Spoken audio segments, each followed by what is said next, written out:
हमारी तंदूरी चटनी की रेसिपी के लिए जो इंग्रेडिएंट्स ज़रूरत है उनमें है, यहाँ मैंने लिया है ज़ीरा, उसके साथ ये है हरी मिर्च और यहाँ है धनिया और साथ ही ये बारीक कटी हुई प्याज है और यहाँ है हल्दी पाउडर और नमक हस्ब ज़रूरत और रेड चिली पाउडर और साथ है ब्लैक पेपर और यहाँ है मक्खन। तो ये तमाम इंग्रेडिएंट्स हैं जो हम यूज़ करेंगे तंदूरी चटनी की रेसिपी में। तो आइए स्टार्ट करते हैं तंदूरी चटनी की तैयारी। तो उसके लिए सबसे पहले मैंने लिया है यहाँ पर धनिया, जिसे मैं हरा धनिया उसे मैं बारीक काट लूँगी। तो बारीक काटने के बाद हम इसे यूज़ करेंगे। तो ये है हमारे पास दही, ये तकरीबन 1 कप दही है।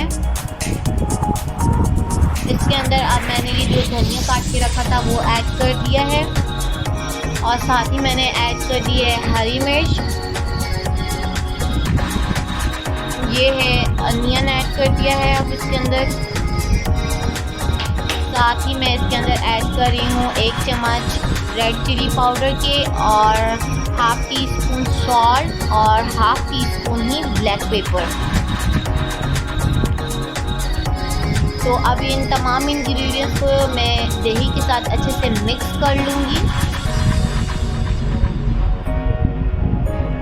अच्छे से मिक्स करने के बाद आप इसे एक साइड पे रखते हैं और फिर उसके बाद अब हम चलते हैं अपने एक मेन स्टेप की तरफ, जो कि हमारी तंदूरी चटनी के लिए एक ख़ास और अहम स्टेप है, जिसके लिए जो हमारे बचे हुए इंग्रेडिएंट्स थे जो कि ज़ीरा, हल्दी और मक्खन था, तो वो हम अब अपने नेक्स्ट स्टेप में इस्तेमाल करने वाले हैं। तो उसके लिए मैंने 1 चम्मच ली है, उसके अंदर मैंने डाल दिया है मक्खन। चम्मच के अंदर मैंने ले लिया है मक्खन और उस मक्खन को मैंने अच्छे से गर्म करने के बाद उसके अंदर ऐड कर दिया है ज़ीरा और ज़ीरे को मैं इस मक्खन के अंदर जो है वो गोल्डन करूँगी। और जब ये गोल्डन हो जाएगा, अच्छे से पक जाएगा इस मक्खन के अंदर, तो फिर मैं इसके अंदर ऐड करूँगी हल्दी पाउडर। हाफ़ टी स्पून के करीब इसके अंदर मैं ऐड करूँगी हल्दी पाउडर।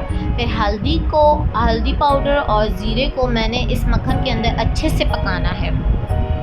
और ये मैंने चम्मच का इस्तेमाल इसीलिए कर रही हूँ कि मैंने इस चम्मच के अंदर आग लगानी है, मक्खन के अंदर आग लगानी है। ये हम इसको उस वक्त तक पकाएंगे चूल्हे के ऊपर जब तक कि इस चम्मच के अंदर मक्खन में आग नहीं लग जाती।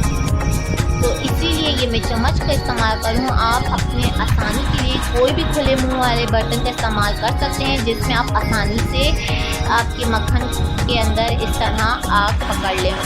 तो घबराना नहीं है, कुछ भी नहीं होता। और ये देखें, पहले मैंने हल्की आंच पे इस तरह चम्मच के अंदर ज़ीरा और हल्दी को पकाया था। अब मैं इस आंच की तेज़ कर रही हूँ ताकि ये इसके अंदर मक्खन जो है वो जो घी है वो मसाला आग पकड़ ले। जब ये अच्छे से आग पकड़ लेगा तो फिर हम इसे अपने दही वाली चटनी के अंदर डाल देंगे और उसे ढक देंगे ताकि जो धुआं है, इससे जो धुआं पैदा होगा वो उस चटनी के अंदर जायका देगा। तो ये देखें आप कैसे इसके अंदर हल्की हल्की आग लगना शुरू हो चुकी है।